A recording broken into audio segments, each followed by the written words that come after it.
Well, we are still trying to connect the line to Mr. Phetoe, the Deputy General Secretary of COSATU, who, of course, also sits on the board of the National Minimum Wage Commission. A very important development. This is a very important issue, especially for domestic workers. Some of them, in response, have been quoted saying that they are more than disappointed by this. They feel disrespected, even though we understand that it's going to increase the average pay for domestic workers to 3,700 Rand a month. But some of the domestic workers still feel that it's too little because they've got some families to support, extended families and so on. They also raise issues that they've not been consulted. They feel that they should have been consulted before this recommendation by the National Minimum Wage Commission was made, which is an interesting point to make, of course, because we've got the likes of Mr. Phetoe, the Deputy General Secretary of COSATU, who sits on the board, the structure, the body that made this recommendation. He is a worker representative there. COSATU, his federation, has come out and said they welcome this recommendation. They think it will be beneficial to domestic workers, to their members who are domestic workers. A very, very controversial issue.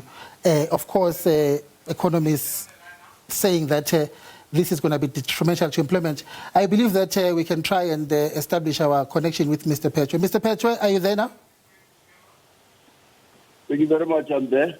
Wonderful. Thank you very much, sir. It's the first time we have you on the show. We have to, of course, extend a warm welcome to you. You've heard me, of course, laying out the issue at hand. You are very much aware of it. First of all, I must say that you join us not as a member of the National Minimum Wage Commission, but as the Deputy General Secretary of COSATU. Now, as COSATU, you say this recommendation is a good one for domestic workers. How so?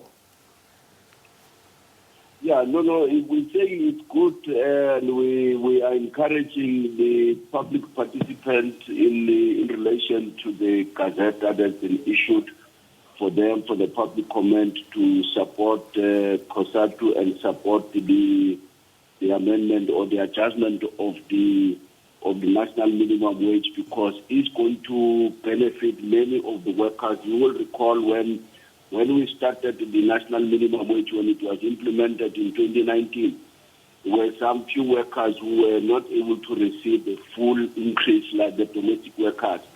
Part of this one is an agreement that we have pushed as COSATU that come the 2022, the adjustment of the national minimum wage must be equalization, must be equal to all workers, the vulnerable workers, which include the farm workers, the domestic workers, include all the vulnerable workers who are not, who at their workplace does not have the collective bargaining council or the bargaining council which is negotiating for their negotiations or the increase of their salaries.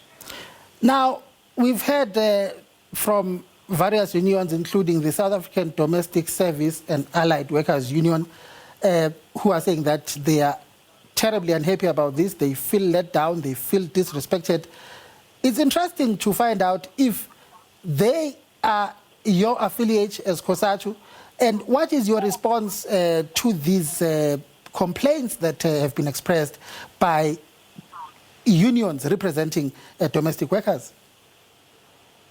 Well, we don't know about any complaint, but we know that the South African Domestic Workers Unions support what COSATU did because they are part of our affiliate. In fact, they have been complaining that this increase that has been given differently to the domestic workers and the farm workers, it has been an issue for them. Now it's going to be equalized, which means where the domestic workers who have been earning 19 Rand 9 cents per hour will now be increased from 2022 from that number to 23 Rand per hour. And that is going to benefit almost about 830,000 domestic workers which are affected in these issues.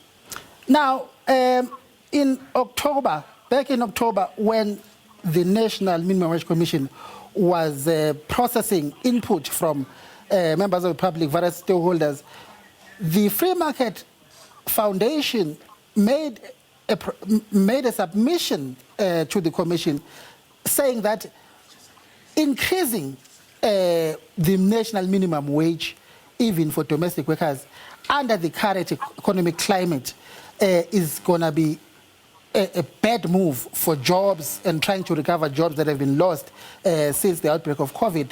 And then we hear economists expressing the same sentiment now. People on the streets who are middle-class people, working people who employ domestic workers, now say some of them are going to be forced to relook at whether they can retain them because of the ever-rising cost of living. What is your response to all these concerns? Well, during the discussion, even at COSATU, the research or the report we have, there are no scientific reports that confirm that during the implementation of the national minimum wage, there were workers who were retrenched because of some employers or because of the implementation of the national minimum wage. In the National Minimum Wage Act, it does allow employers who are not able to achieve for a certain period to apply for an exemption. And when you do the application of exemption, it says you must consult the unions if those workers are under the union. If not, you speak to the individual, those workers, and confirm with them and give them your financial statement. Up to now, I can tell you that the report that we've been receiving from CCMA for people who are dismissing workers for not implementing the national minimum wage, they are not qualifying, they have not complied in terms of the National Minimum Wage Act. Secondly, the issue about the economic crisis, the cost of living, it does not affect only those middle class or people who are employers. It does affect also those workers themselves. Petrol, when they increase petrol, they don't look around and say, you are a manager, therefore you are not, we are giving you increase. You are a domestic worker, we are not going to give an increase on petrol. When they increase petrol, everything, they just put an increase. They don't look at category and say, these people will be able to afford the increase on fuel, they'll be able to afford the increase on bread and all those things. They don't do that. The cost of living affects the worst people who are affected on the cost of living are those vulnerable workers, in particular domestic workers, vulnerable workers, security workers. Therefore, their argument for us as COSATU does not carry water. Mr. Phetoe, thank you very much for your time. And let me take this opportunity to wish you and your loved ones a Merry Christmas. And, of course, all our viewers the same as well. That's why we live.